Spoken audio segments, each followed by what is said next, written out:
débat politique en Afrique francophone et dans la diaspora est-il parasité par les chasseurs de traîtres, les puristes de l'anti-néocolonialisme, les panafricanistes dogmatiques? C'est a priori ce que pense le journaliste et écrivain Elgas. C'est en tout cas ce que l'on peut supposer après lecture de son récent essai intitulé Les bons ressentiments, essai sur le malaise post-colonial, paru aux éditions Rive-Neuve.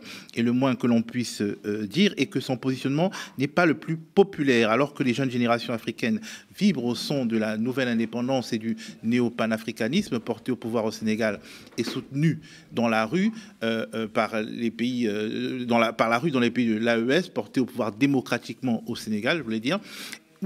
Au moment où des militaires ont renversé justement au Mali, au Burkina, au Niger, les pouvoirs établis et se sont bruyamment éloignés de l'ancien colonisateur, j'ai voulu organiser un débat entre Elgas et Wilfried Ekanga, qui est de la même génération, mais qui n'est pas d'accord avec la thèse qu'il développe. Wilfried Ekanga est militant du MRC, le principal parti d'opposition camerounais. Il est aussi l'auteur d'un essai, Tu dois t'impliquer, récit d'une folle campagne électorale. Il s'exprime ici à titre personnel. Bonjour Elgas. Bonjour. Bonjour Wilfried. Bonjour. Alors Elgas, le titre de ton essai frappe et intrigue, les bons ressentiments. A priori, un ressentiment n'est jamais bon.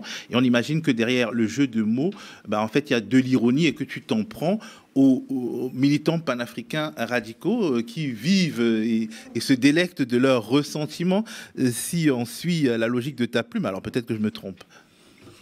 Pas uniquement les militants panafricains, c'est pas l'intérêt principal du livre. Le livre brosse, je crois, près de 50 ans de relations tumultueuses dans le monde intellectuel, dans le monde associatif, dans le monde des activistes. C'est tout ce processus décolonial. Donc, il se trouve que quand on met le nez là-dedans plutôt, on ne peut pas manquer justement de constater certaines choses qui sont assez problématiques et donc qui sont de l'ordre du malaise. Et donc le titre, oui, bien sûr, c'est une ironie. On joue sur une association, voilà, pas tout à fait naturelle, mais pour montrer que plus haut montent d'une certaine manière les cris de réprobation, de critique très très vives et portées parfois par cet environnement numérique et sa propension à faire prospérer comme ça les activistes, plus la réalité, elle était totalement différente des liens. C'est-à-dire aujourd'hui, moi je prends quelques exemples. Par exemple, l'essentiel des critiques qui sont portées, les plus virulentes contre la France, elles sont portées par des gens qui sont très très attachés d'une certaine manière à la France et qui parfois sont sous le mentorat de la France. Je donne un exemple. L'exemple très très simple. Par exemple, vous savez, la diplomatie française, elle passe aussi par les instituts français. Les écrivains africains qui ont été des acteurs majeurs de cette querelle et qui, à travers des livres, des déclarations pendant les festivals, ainsi de suite, s'en prennent beaucoup à la colonialité, la survivance justement de l'esprit colonial. Tous ces écrivains-là survivent ou vivent dans un réseau qui est parfaitement pas francophone, français, à travers ces instituts qui deviennent, voilà, les acteurs des subventions majeures et puis ceux qui, d'une certaine manière, propulsent aussi leur carrière. Donc, il y a des contradictions. Les contradictions, on vit sous leur manteau de manière générale dans la vie, tous, mais à partir d'un certain moment, cela tombe dans quelque chose de l'ordre de la farce. La farce, hélas, tragique. On peut te répondre que les artistes français eux-mêmes vivent des subventions de l'État français et sont souvent radicalement opposés à cet État. Oui, mais bien sûr. Mais ça, évidemment, ils sont français. Ils vivent dans un système français. Ils peuvent avoir des critiques. Mais c'est-à-dire, il faut voir le contenu de la critique. Moi, c'est ce qui m'intéresse. Quand je fais cet essai... Des noms, des exemples. Oh là. Alors, je donne un exemple. Tu t'es déjà fâché avec la moitié des écrivains? Continue. Non, je ne me suis pas fâché. C'est mes camarades. On se retrouve, on discute de façon tout à fait courtoise. Et je pense que nous sommes un univers intellectuel qui peut supporter parfaitement la critique. Et quand on y adjoint de la cordialité, tout se passe très bien. Je raconte une scène, par exemple. Une scène qui est très anecdotique parce que le livre parle beaucoup d'autres sujets. Je crois... Awadi, qui est le rappeur Awadi, qui est une des idoles du panafricanisme, qui en a fait aussi presque son fonds de commerce maintenant. Et il se rend à l'Institut français. Et il se rend à l'Institut français pour un concert. Les officiels français sont au premier rang. Et pendant ce concert, il les accable d'une certaine manière. Il les accable. Mais tout le monde sait les liens très, très profond qu'Awadi entretient avec toute la diplomatie française. C'est un secret de polichinelle. Alors, vous pouvez dire, oui, les artistes français, d'une certaine manière, retournent leur épée contre leur pays. Mais quand c'est une critique constructive, oui. Mais quand on est dans la posture d'un fonds de commerce qui se prend les tapis dans des ressentiments, ça me paraît tout à fait problématique. Donc, en fait, c'est pas le fait qu'il critique la France, c'est la nature de la critique qui te hérisse le poil. Alors, Wilfried, tu as lu Elgas et tu n'es pas d'accord avec lui. Pourquoi ? Parce que déjà, je suis militant d'un parti politique au Cameroun.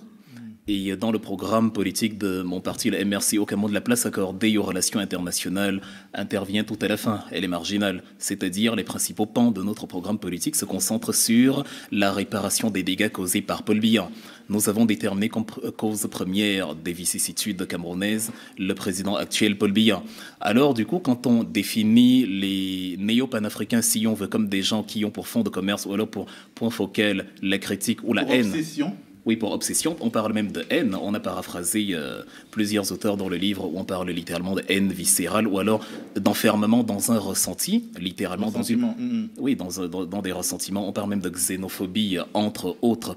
Quand j'entends ce discours, évidemment, je ne m'y retrouve pas, autant que je ne me retrouve pas dans le qualificatif de panafricain associé à ces éléments-là. Parce que panafricain, le concept du panafricanisme n'est pas basé sur la haine de qui que ce soit. Dans panafricain, il y a la convergence des idées africaines sur la base d'intérêts communs. L'Afrique d'abord. Et l'Afrique d'abord ne présuppose pas qu'on déteste l'autre. Au contraire, l'Afrique d'abord présuppose que les intérêts de l'Afrique sont notre préoccupation fondamentale, sans vouloir nuire à autrui. On veut amorcer avec autrui une sorte de vivre ensemble sur des bases de coopération qui arrangent les deux parties. C'est principalement ce que réclament aussi les panafricains aujourd'hui. Dans le livre Les bons ressentis, ce que j'ai déploré, c'est l'absence de factualité. C'est-à-dire, l'auteur, parfois, on a l'impression que... Tu peux lui dire tu. Oui, on a l'impression que tu écris pour t'écouter toi-même.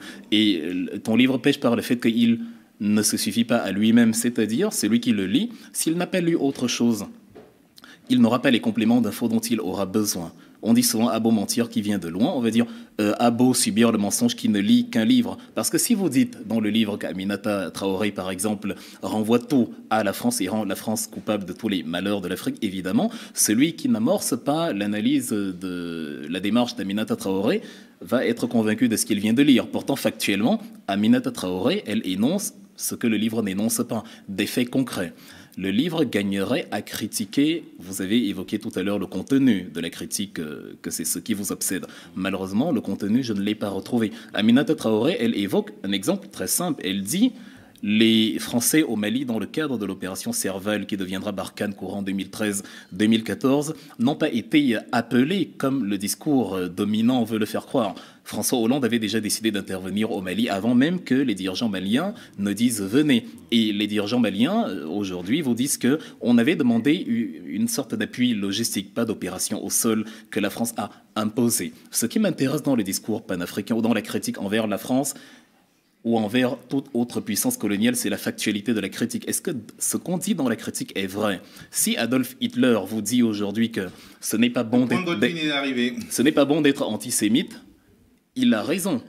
Même si lui-même, il est antisémite. Il a raison, ce n'est pas bon d'être antisémite. Donc la démarche première consiste à interroger déjà la factualité et la véracité de la critique, et ensuite de voir ce que font justement les auteurs de ces critiques. Je termine en disant que si Awadi, si beaucoup d'entre nous, puisque moi-même je vis en Occident, justement avons, cette approche-là envers les paradigmes coloniaux, je trouve que ça témoigne d'une grandeur d'esprit. Ça veut dire que nous ne subissons pas ce que j'appellerais la corruption gastrique. Ce n'est pas parce que je vis en France, que j'ai un emploi en France, que je paye mes impôts en France ou que je suis subventionné par la France, que je vais voir la France être autrice de, permettez-moi la comparaison, de pédophilie et dire « bravo, c'est bon d'être pédophile parce que je vis chez toi ». Même avec mon parent à la maison, je ne dis pas parce que c'est mon père, il a le droit d'assassiner les voisins ou de faire, ou de commettre des actes répréhensibles à l'extérieur. C'est aimer autrui que de lui dire là où il pêche. C'est aimer autrui que de lui dire, en assainissant le type de rapport que nous entretenons l'un envers l'autre, on sortira tous gagnants. La question migratoire, par exemple, causerait moins de soucis à la France si, du point de vue de la coopération, il y avait un peu plus d'assainissement que le paradigme subalterne suzerain qu'on a à l'heure actuelle. Peut-être que ce que Elgas reproche au discours d'opposition et aux anciennes puissances coloniales actuelles est peut-être une forme de systématisme. De voir, d'en parler et de ne parler que de ça. Justement, est-ce qu'on ne parle que de ça? Elgas dit dans son livre que les Africains essentialisent l'Occident. Est-ce que lui n'essentialise pas les Africains? S'il y a bien quelqu'un qui essentialise l'Occident, c'est l'Occident lui-même. En Allemagne, on parle de Wertegemeinschaft, la communauté des valeurs. L'Occident dit nos valeurs, nos valeurs. Il y a quelques jours, Emmanuel Macron était à Dakar, dans ton pays, qui a évoqué la question de la dépénalisation, par exemple, du mariage homosexuel. Il dit nos valeurs, et ainsi de suite, nos valeurs. Pourtant, à l'intérieur même de Emmanuel Macron. Ah, pardon, Jean-Luc Mélenchon. Jean-Luc Mélenchon. Emmanuel Macron est tellement présent ces derniers jours que c'est littéralement une obsession. Il nous obsède. Donc, Jean-Luc Mélenchon, il dit, voilà, pour le mariage, moi, je veux que le Sénégal amorce une ouverture sur le plan... Il n'a pas dit exactement ça, il a expliqué sa démarche. Oui, je paraphrase. Justement parce qu'en France, justement, c'est perçu, étant donné que c'est un paradigme légal et accepté par la société française, il présente cela comme des valeurs à partager. Pourtant, à l'intérieur même de la communauté européenne, la question n'est pas traitée de la même manière, de la même façon que la question démocratique n'est pas traitée de la même manière. Le système institutionnel en France n'est pas du tout le même qu'en Suisse, qui n'est pas du tout le même qu'en Espagne. Donc, l'Occident s'essentialise déjà. L'Afrique, elle, comment dire, dans l'approche panafricaine, on ne peut pas, placarder comme ça sur le mur le fait que les Africains, les panafricains, renvoie tout à l'Occident. Je prends l'exemple des Camerounais. Je prends même l'exemple de ceux qui... On accuse beaucoup les Camerounais de se mêler de tout et de ne pas parler assez de leur pays. Non. Les Camerounais parlent de tous les pays, sauf que les autres pays acceptent moins quand les Camerounais critiquent leurs dirigeants. Pourtant, quand les Camerounais soutiennent leur peuple pour porter au pouvoir ce qu'eux-mêmes veulent voir à leur tête, il n'y a pas de souci. Donc, ce n'est pas systématique. Les Camerounais, comme les Africains panafricains, mettent la France sur le banc des accusés dans les domaines où elle est à mettre sur le banc des accusés en prenant des exemples concrets sur le franc CFA, sur l'économie, sur les bases militaires, etc. Et ce serait bien que le débat porte sur la véracité ou non de l'accusation et non sur le fait même d'accuser. Elgas, que réponds-tu à ton procureur? Non, c'est un procureur finalement très courtois, parce que ce que je voudrais récuser avec la dernière énergie, si mon ami Wilfried me le permet, c'est le procès en factualité.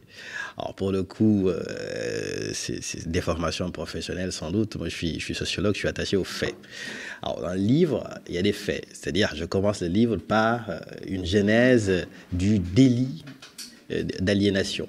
Et je donne des exemples, je donne des faits, je donne des personnages, je cite. En fait, les pères et les grands-pères de ces gens, c'est Cheikh Anta Diop, Mango Betty. Je parle de Fanon, je parle de Mohamed Mbougar Sarr, je parle de Yambo Ologem, ainsi de suite. Je parle d'Axel Kabou, je parle de tout le tropisme afro-pessimiste, de tout le tropisme afro-optimisme. Et à chaque fois, je donne des exemples. Voilà, c'est pas un essai qui agglomère des choses comme ça, juste pour s'écouter parler. D'autant plus que moi, je suis d'une école littéraire où s'écouter parler fait partie aussi de la beauté d'un essai. La langue est quelque chose de très, très important. Mais justement, ce que je récuse, c'est qu'il n'y a pas de faits. Les faits sont là. Après, les faits, vous avez un regard peut-être évasif dessus, mais il n'y a pas de problème. Mais je reviendrai juste sur l'aspect de l'essentialisation, parce qu'après, sur le reste, vous avez beaucoup parlé de panafricanisme. Moi, j'utilise très peu le mot néo-panafricain. Il n'y en a pas dans le livre. Je ne l'utilise pas. L'histoire du panafricanisme est une histoire très très belle. Ce que je dis dans le livre, si vous l'avez lu très précisément, je dis que le panafricanisme est captif d'une certaine forme de secte, d'une culture de la radicalité, d'un désir de révolution qui ne regarde pas le continent dans sa diversité de manière tout à fait factuelle pour ce qu'elle est et qui se perd justement dans des accusations faciles qui, elles, essentialisent. Ce n'est pas moi qui essentialise. Quand on dit aujourd'hui dans la séquence actuelle, dans la séquence actuelle, que tout ce qui se passe, que les vaccins, par exemple, sont un grand complot mondial d'une certaine manière, pour imposer aux Africains une certaine mais ce ne sont pas les leaders d'opinion dont tu parles qui évoquent ce genre de choses. Oui, mais justement, c'est le brouhaha des réseaux sociaux. Mais ce n'est pas uniquement le brouhaha des réseaux sociaux, non. On gagnerait peut-être à définir qui est panafricain, qui ne l'est pas, justement. On n'a pas d'ailleurs le pouvoir de destituer le caractère de quelqu'un qui dit être panafricain. C'est ce qui rend la famille immensément vaste. C'est autodéclaratif. Et donc, il me semble que... Je donne des exemples, parce que voilà, je pense que c'est important. Il y a ça. Et quand on tombe parfois dans des théories conspirationnistes, et quand on trouve que la responsabilité unique et entière du drame de l'Afrique est forcément l'Occident, et que subordonner le devenir du continent à une entité, c'est la rendre actrice très, très passive de son histoire. Alors que toute histoire est une forme de co-construction. Et quand je fais un livre sur les bons ressentiments, il me semble important de les puiser dans la philosophie, dans l'anthropologie, dans la sociologie, dans ce qui a été écrit. Donc c'est pourquoi, quand vous me dites, il faut avoir lu tel pour comprendre, il faut pouvoir confronter, ben c'est ça le monde de l'essai. Quand on n'écrit pas sur rien, on écrit parce qu'il y a un sillage, il y a une filiation qu'on vient enrichir par une critique. Parce que sinon, ce reproche, vous pouvez le faire à tous les livres. Quand on renvoie dans un essai des références, c'est justement pour élargir le champ du débat. Et donc, mais cette critique, je la trouve finalement assez marginale. Moi, j'aurais aimé que cette essentialisation que vous sentez poindre dans mon livre, vous essayez de l'appliquer justement aux courants panafricains les plus en vogue aujourd'hui, à la pensée panafricaine aujourd'hui dans ce qu'elle produit. Essayez de voir les évolutions qu'il y a eu entre les années 50, les années 60, les années 70. Et puis, il y a quelque chose dont vous ne parlez pas. C'est-à-dire, il ne faut pas que le panafricanisme soit en surplomb de manière générale, que ce soit juste uniquement une forme de culture révolutionnaire du discours qui crée plus de héros que d'exaucer d'une certaine manière. Et donc, parler de la réalité du continent. On décrypte, je crois, dans cette émission l'Afrique. Faut décrypter l'Afrique, aller jusqu'au bout, c'est-à-dire regarder aujourd'hui un pays comme le Cameroun. Voilà. Il paraît que les Camerounais, vous avez fait la boutade tout à l'heure, ne parlent pas de leur pays. Voir quels sont les problèmes intérieurs majeurs du Cameroun. À qui attribuez-vous la responsabilité? Et j'appelle pas l'étiquette politique. Lui, en tant qu'opposant camerounais, il dit qu'eux, ils accablent tous les jours que Dieu fait. Oui, je ne sais pas si je peux répondre dans la foulée ou si tu tiens le fil. Non, je voulais juste terminer sur cet aspect, c'est-à-dire faire des études, regarder factuellement tout ce qui se passe sur tous ces aspects-là, les aspects problématiques qui enferment encore le continent dans les problématiques lourdes, et voilà, et presque, je veux dire, carcérales. Ça, c'est ce qui me semble important. Et c'est ce que je fais dans mes livres de manière générale. Parce que ce livre n'est que la continuité d'un premier livre que j'ai écrit qui faisait la radioscopie des problématiques sénégalaises qui s'appelle Un Dieu et des mœurs. Donc c'est pourquoi la seule chose que je pourrais récuser, les autres critiques, elles sont tout à fait acceptables et bienvenues, c'est le procès en factualité, qui me paraît être pour le coup très très maigre. Alors Wilfried, est-ce que les accusations de traîtrise ne sont pas un verrou quand même, qui empêche des débats sereins et profonds sur les problèmes africains? C'est-à-dire que le spectre du traître, il traîne depuis des décennies, peut-être même des siècles, dans le processus discursif africain. Il y a toujours eu des gens qui ont fait des listes de traîtres. Il y a des Bongo Bechi qui étaient justement très brillants dans l'art d'anatomiser, notamment Camara Laya. Il y avait aussi Cheikh Anta Diop qui a fait un sort à Léopold Sédar Senghor. Est-ce que il n'y a pas une nuance de gris? Est-ce que tu ne sens pas quand même le poids de la peur d'être traité de traître? Alors, je vais maintenir les positions que j'avais tout à l'heure à deux niveaux. Bon, déjà pour répondre à votre question, Bongo Betti comme Cheikh Anta Diop, ils ont essayé d'opérer par une démarche scientifique, empirique, factuelle. Bongo Betti, quand il écrit en 72 Mamba sur le Cameroun, il décrit le processus de la France qui fait Mamba sur le Cameroun. C'est-à-dire, on a une idée claire des arcanes géopolitiques, géoéconomiques, enfin géostratégiques globales que la France, justement, dont la France se sert pour maintenir, justement, ses colonies d'hier, enfin, qui sont à l'époque, enfin, qui sont ses colonies, qui sont plus ses colonies, mais qui sont encore factuellement ses colonies d'hier sous son escarcelle. Cheikh Anta Diop, pour sa part, outre les grands travaux scientifiques qu'il a menés, outre la démarche et la confrontation qui s'est voulue moins idéologiques que factuelles lors du colloque du Caire avec de grandes éminences comme M. Leclan, M. Vercouter, que la France justement avait envoyé pour le débat. Cheikh Anta Diop, outre ces mécanismes, dit armez-vous de science jusqu'aux dents. C'est-à-dire, il invite les Africains à ne pas faire de l'idéologie, à ne pas détester quelqu'un pour rien, à ne pas se lever un matin et de dire je n'aime pas l'autre, mais à factualiser justement la critique, à factualiser l'approche. Donc, quand je dis je vais rester sur mes positions à deux niveaux. Permettez-moi, je me permets, vous ne répondez pas à la question. Vous ne Oui. répondez pas à la question, c'est-à-dire sur le Moi, procès je en tout le monde et traîtrise. tout le monde se vous voit, alors que dans les faits, tout le monde se tutoie. Oui, Je alors on suis- se tutoie. je- Non, je suis en train d'y- je suis en- le je suis en procès train le procès en d'y traîtrise. Je réponds, je serais intervenu dessus s'il ne m'avait pas relancé sur une autre question. Il fallait déjà que je ferme la parenthèse. Maintenant, quand j'ai dit sur 2 niveaux, c'est que le premier niveau, je le répète justement, le procès en traîtrise n'est pas systématique. Vous n'arrivez pas en Afrique et vous voyez que l'obsession des Africains, quand ils veulent résoudre leurs problèmes, c'est la recherche des traîtres. Il y en a qui le font. Mais moi, au Cameroun, moi et les milliers de militants du mouvement pour la renaissance du Cameroun, nous avons un projet politique. Dans le premier volet de notre projet politique, c'est par exemple le volet chantier, le chantier politique et institutions. Nous disons, il n'est pas bon que le président de la République soit en même temps président du Conseil supérieur de la magistrature. Ça subordonne l'appareil judiciaire à l'appareil exécutif, ce qui n'est pas acceptable. Et donc, on essaie de remédier à ça. Et ainsi de suite. Il n'y a à aucun moment écrit, premier volet, chasser la France, dit non à la France et débusquer les traîtres. projet du MRC. Et maintenant, non, je dis, quand je parle du projet du MRC, je prends un exemple, justement. Non, on parle de la sphère intellectuelle et de l'anathémisation. Et vous Non. me parlez du procès Oui, du projet du MRC. Parce qu'à l'intérieur d'un parti politique, il y a tous ces organes là qu'on mentionnait, les intellectuels, et justement, je me veux factuel dans mon argumentaire. J'ai dit que votre livre péchait par le fait qu'il affirme, mais il ne prouve pas qu'il a raison. Je n'ai pas dit qu'on a besoin de lire d'autres livres pour comprendre le vôtre. Non, on a besoin de lire d'autres livres pour savoir si votre livre a raison ou non. Parce que le livre affirme, mais le livre devrait, après y avoir affirmé, satisfaire déjà le lecteur. En gros, il n'y a pas beaucoup de paroles entre guillemets, quoi. Oui, par exemple, il y a à la page 26, vous parlez de M. Ballandier, que vous citez énormément, qui revient sur la présentation de la thèse de Cheikh Anta Diop. Vous reprenez Ballandier sur 23 lignes, je les ai comptées à la page 26, et nulle part il n'évoque ce que Cheikh Anta Diop a dit et ce qui serait faux. Il évoque plutôt le cadre, justement, de la présentation de la thèse. On va pas entrer dans le débat sur ce qui est intéressant sur les thèses de... Non, quand on cite un auteur, c'est un appui d'un propos. Oui, je veux dire... Je n'étais pas en train de faire On peut avancer l'exégèse. dans le débat. Oui, ce qui serait intéressant, je trouve qu'on est en train d'avancer, ce qui serait intéressant, c'est, après y avoir affirmé que Cheikh Anta Diop, placarde justement l'Occident comme le coupable de tous nos malheurs, Mais qui a dit ça?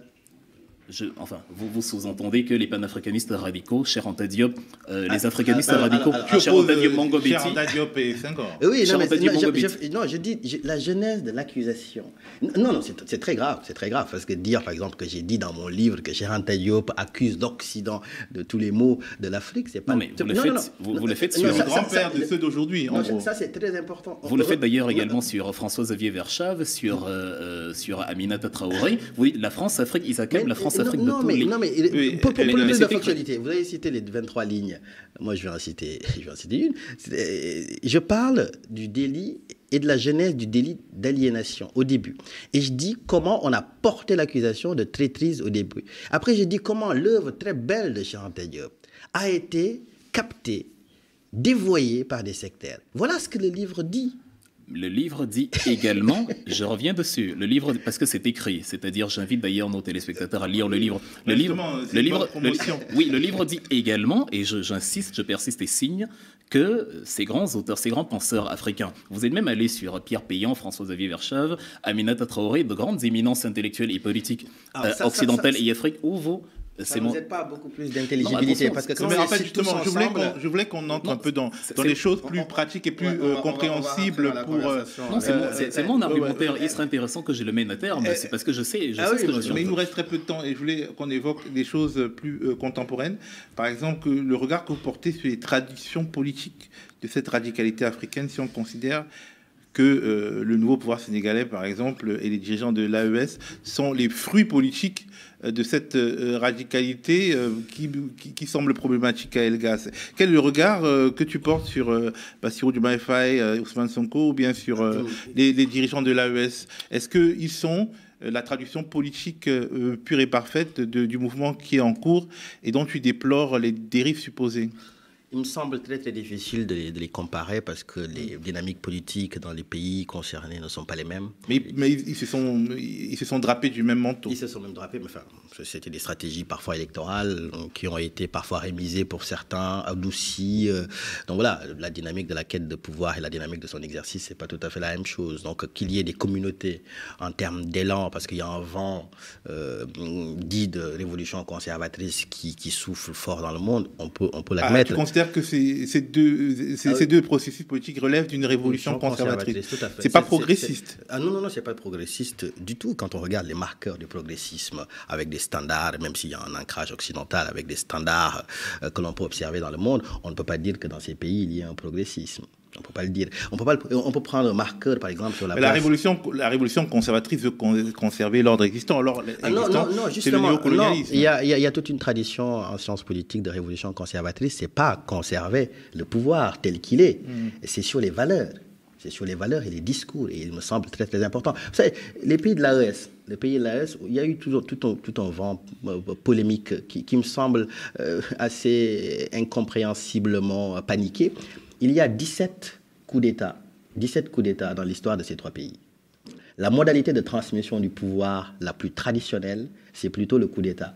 Les parenthèses démocratiques... Donc c'est du business as usual en ce moment. Non, ce n'est pas une question de business as usual, parce que si on prend le temps de l'expliquer de manière générale, il faut comprendre les dynamiques d'échec, de corruption, de gouvernement justement contesté, ce qui relève par exemple d'un vent mondial, ce qui relève aussi d'une contestation, d'une rhétorique anti-française. Je préfère ce terme au terme de sentiment anti-français que je trouve foutraque et parfaitement inopportun pour décrire la situation. Et donc, il faut pouvoir avoir une focale très très large et voir l'ensemble des éléments qui conduisent à ce genre de régime. Il y a des éléments historiques, il y a des éléments qui procèdent aussi justement de décolonisation tout à fait Alors, inaboutie. quel est le regard que tu portes dessus? Moi, le regard que je porte dessus est un regard finalement très décalé. J'observe ce qui se passe. Il y a une lame de fond qui travaille les sociétés africaines. C'est un mécanisme positif, négatif? Globalement. Je ne pense pas que ça se pose en des termes comme ça. Non, mais globalement, s'il faut juger. Mais globalement, moi, je suis ravi de ce qui s'est passé au Sénégal. Je pense que c'est une révolution. Au Mali, Burkina Faso. Non, au Mali, au Burkina Faso, je déplore d'ailleurs. Je déplore qu'il n'y ait pas eu une force intellectuelle beaucoup plus affirmée et des partis politiques beaucoup plus affirmés pour justement contester ce vent antidémocratique putschiste avec son mythe du despote tropical éclairé dont on a soupé en Afrique. Non, je ne pense pas que ce soit de bonnes nouvelles. Deux expériences différentes. Moi, je trouve que l'expérience sénégalaise, et je dis sans aucune forme de chauvinisme, est une expérience qui est pleine d'espoir. Sur les valeurs, je peux avoir parfaitement des divergences, mais je salue cette transition. Alors, les coups d'État, la réalité économique et sociale des pays ne semblent pas me donner tort. Et Wilfried, pour conclure, quel est le regard que tu portes là-dessus et en quoi, justement, le livre de Elgas vous sépare au sujet de l'analyse pratique de ce qui se passe au Sahel et au Sénégal? Le cas Bassirou Diomaye Faye et Ousmane Sonko prouve précisément que le retour en soi, le retour sur soi n'est pas la haine de l'autre. Ousmane Sonko l'a précisé. L'Afrique d'abord, je ne dis pas non. Je ne dis pas non aux autres. Je dis oui à l'Afrique. Et c'est cette dynamique-là que le Sénégal... Macky Sall a dit pareil, Abdoulaye Wade a dit pareil, tous les présidents africains ont dit pareil. Oui, pareil. mais c'est bien de le dire, plutôt que de dire... Et Abdoulaye Wade n'a pas brillé par son animosité envers la France, Macky Sall non plus. C'est-à-dire, justement, cette idée-là de se dire « je vais mettre l'Afrique en avant » ne renvoie en rien à la conclusion selon laquelle on aurait de l'aversion envers l'autre. C'est pour ça que... Et au Sahel ? Et au Sahel, je suis tout à fait favorable à la dynamique du Sahel parce que le carcan démocratique, la démocratie, c'est un concept très malléable. C'est comme si je vous parlais ici de la couronne suédoise ou de la couronne danoise. Ils ne sont pas élus. Ou que je vous disais qu'Emmanuel Macron a paradoxalement consacré, comment dire... Ouais, mais comparaison n'est pas raison. Au Tchad. Oui, comparaison n'est pas raison, mais justement, c'est à l'Afrique de trouver la voie qui lui sied. Si aujourd'hui les peuples africains sont favorables à M. Assimi Goïta, à M. Ibrahim Traoré... Comment on le mesure ? Comment on mesure qu'ils ne le sont pas? La question se pose dans les deux sens. Ou comment on mesure que dans les pays démocratiques, les peuples acceptent justement... Il y a des indicateurs en termes de social, en termes d'économie, en termes de perspective, en termes de stabilité. Mais de la même Quels sont les repères aujourd'hui dans les pays de l'AES? Aujourd'hui, les repères, l'observation factuelle est que les citoyens et les populations de ces pays-là sont hostiles envers ceux qui veulent justement les enfermer dans le carcan de l'obsession démocratique. Parce qu'il y a une liesse et donc ils seraient dépositaires d'une forme de majorité populaire. C'est déjà un bon début. La liesse, c'est déjà un Mais le fait aussi que les pouvoirs élus à 70% soient balayés dans les cris de joie de ceux qui ont prétendument élu ces gens-là montre que la question démocratique se pose avec acuité en Afrique. Mais la question démocratique, et c'est pourquoi d'ailleurs je trouve assez malvenu de parler de malléabilité d'un concept. La démocratie a son histoire, il faut essayer de travailler, c'est pas un acquis, il faut essayer de la consolider. Donc ce n'est pas un acquis. Ne pas poser le préalable de sa En France, vous avez je sais pas, le politicien, la référence politique en France. Vous citez beaucoup la France. Non, mais justement parce que dans le livre. Je pensais principalement que nous discuterions à la lumière du livre d'Elga. C'est pour ça, je ne sors pas du carcan je sors pas quelque chose qui émanerait de mon fantasme propre. À la lumière du livre, vous avez beaucoup analysé la démarche des Africains.